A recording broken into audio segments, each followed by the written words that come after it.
नमस्कार, मैं डॉक्टर मुसर्रत जहां के वी स्टूडियो से। आइए मैं आपको बिहार के ऐसे शख्सियत से मिलाने जा रही हूं जो किसी भी तारीफ की मोहताज नहीं, युवाओं के दिल में बसते हैं। मधेपुरा के पूर्व सांसद, जन अधिकार पार्टी के राष्ट्रीय अध्यक्ष राजेश रंजन उर्फ पप्पू यादव जी से मिलाने जा रही हूँ। कोई ऐसी चीज 6 सालों के अंदर आप उस पर नहीं गए। 4 महीने तक सड़कों पर बिहारी मार खाता रहा, लाठी खाता रहा, बच्चे टॉर्चर होते रहे। अंतिम में 41 दिन के बाद पप्पू यादव को ट्रेन का फेयर जमा करना पड़ा। सर, मैं इसमें एक सवाल पूछना चाहूँगी कि विपक्ष की भूमिका आप ही निभा रहे हैं। देखिए, मैं विपक्ष की भूमिका नहीं निभाता, मैं परिवार की भूमिका निभाता हूँ। विपक्ष देखिए, एक रिश्ता है, एक इमोशंस है हर फैमिली से।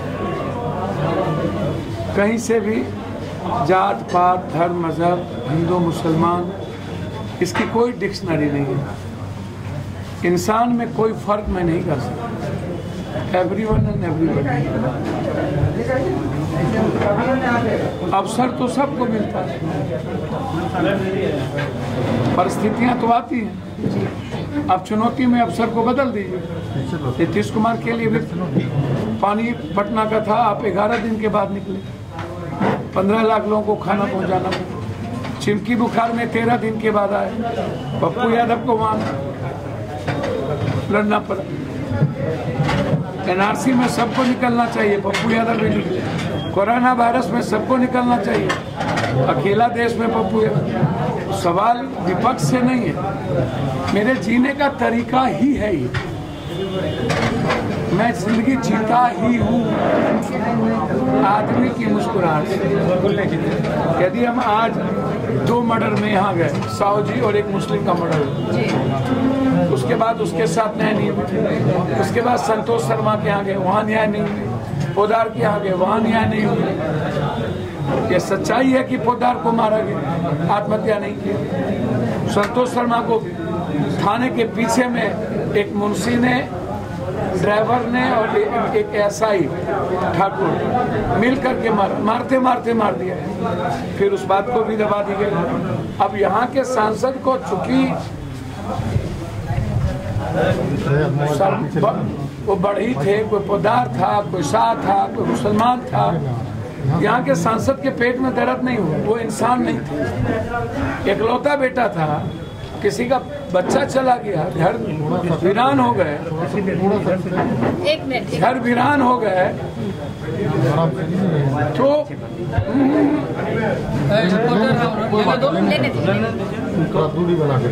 जब आप जो कहते हैं ना, अभाव और डर में जीने वाला सोसाइटी और इंसान कभी भी अपना भला भी नहीं कर सकता है, दूसरों का तो छोड़ दीजिए।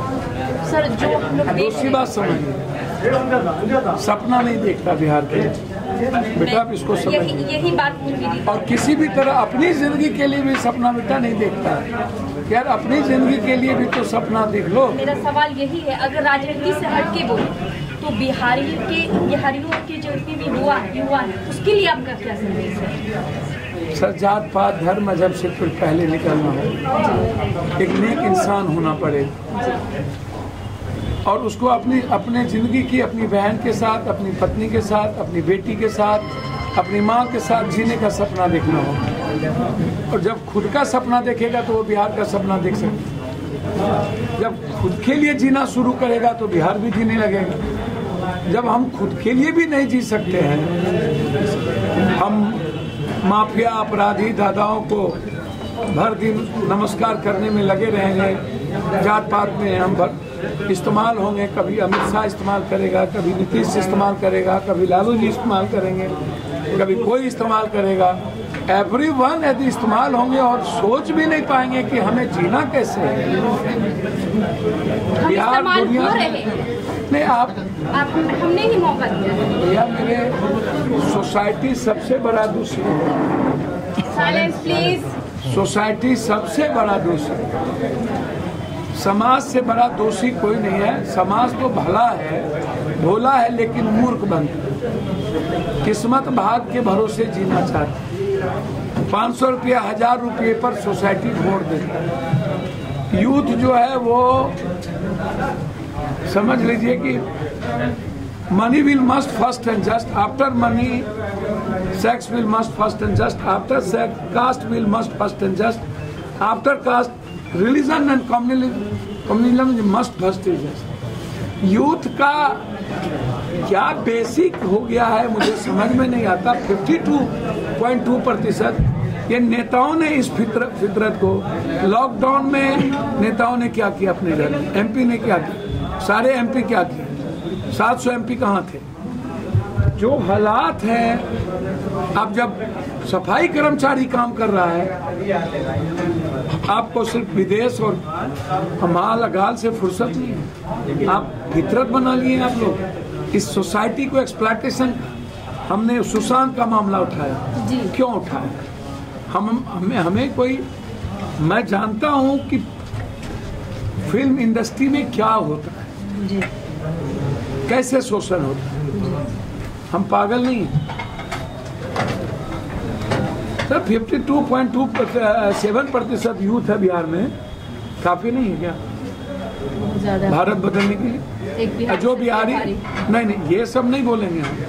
ये सब नेता लोग बक बक बक बक बक बक बक बक करता रहता है सर। बिहार जो है ना सर, बिहार में कोई भारी किसी पे नहीं, बिहार क्रिएटिव करता है, बिहार क्रिएशन करता है। बिहार में बुद्ध थे, बिहार में महावीर थे, बिहार में नानक थे, बिहार में सीता थी, बिहार में विश्वामित्र थे, बिहार में शून्य से शुरुआत हुई, बिहार कर्ण की भूमि थी, शंकराचार्य की भूमि, यहीं पर साथ में हारे। बिहार संस्कृत विश्वविद्यालय का जनक रहा, मुंगेर, नालंदा यहीं था, विक्रमशिला यहीं था, वैशाली दुनिया की यहीं था। अर्थ की आज़ादी की जब शुरुआत हुई तो मगध ने दुनिया को भी अर्थ का रास्ता दिखाया। अब आप बहुत ही क्लियर समझने का प्रयास कीजिए। तो हम बहुत पीछे हैं सर। आप कहीं हैं ही नहीं, हम कहीं भी नहीं, आप कुछ हैं ही नहीं। बस कुछ लुटेरे हैं आपके यहाँ, उन्मादी हैं, जो जब तक किसी जात को गाली नहीं देगा, किसी भूमिहार को, किसी राजपूत को, किसी बावन को, किसी यादव को, किसी को, जब तक 4 ठो मियाँ को नहीं काटेगा, 5 ठो हिंदू को नहीं गरियाएगा, तब तक इन लोगों का पेट नहीं भरता है। ये मुट्ठी भर लोगों का, जो 87-90% लोग हैं, वो तो रोजमर्रे के रूटीन में मर रहा है। बीवी बीमार हो गई तब पैसा चाहिए, बेटी बीमार हो गई तब जमीन बेचेगा, बेटा को पढ़ना है तब कर्जा लेगा। आप कुछ है ही नहीं। तो 1 लाख लगभग 13,000 पर कैपिटा इनकम है हरियाणा में एक व्यक्ति का सालाना, वो भी कम है, लेकिन 1 लाख पर कैपिटा इनकम है। और मेरा पर कैपिटा इनकम है, कोसी सीमांचल मिथिला में जाइएगा और मोतिहारी उस साइड इलाके में जाइएगा तो पर कैपिटा इनकम है 21,000, और आम आदमी का पर कैपिटा इनकम है 33,000। तो 33,000 जब सालाना हम इनकम कमाएंगे तो हम तो 3,000 भी हम पर नहीं पड़ा। तो 3,000 रुपया मंथली कोई आदमी कैसे जी सकता है? बेसिकली आप ये भी बात नहीं करते। दूसरी बात, हमारे यहाँ जमीन नहीं है, कुछ नहीं है। देखिए, अभी उतनी बात तो मैं नहीं करूँगा, सिर्फ मैं इतना ही कह सकता, माथे पर पोटरी, आंख में आंसू, पति भूखा, पत्नी बेबस, बच्चे का आधा पेट, और उसके बाद बिहार। लाठी एक तरफ, पत्नी की चिंता एक तरफ, माँ की चिंता एक तरफ, केरल में रहने वाले अपनी जिंदगी की चिंता एक तरफ। बिहार कुछ भी कर सकता है, बिहार कुछ भी। Everyone and everybody. फर्क क्या है? आप एक माहौल नहीं देते, आप उसको जीने का रास्ता नहीं दिखा रहे, आप उसको मुस्कुराने का रास्ता नहीं दिखा रहे। सोसाइटी भी वैसी, और सोसाइटी जितने गंदे लोगों को, अपराधी, माफिया, जिसको देखिए दादा MLA MP बनाते हैं आप लोग। जात को और धर्म मजहब को आप लोग आइकॉन माने हुए हैं। इंसानियत गायब हो गई। जानोगी क्या होगा बेटा? बहुत बहुत धन्यवाद, शुक्रिया आप आए।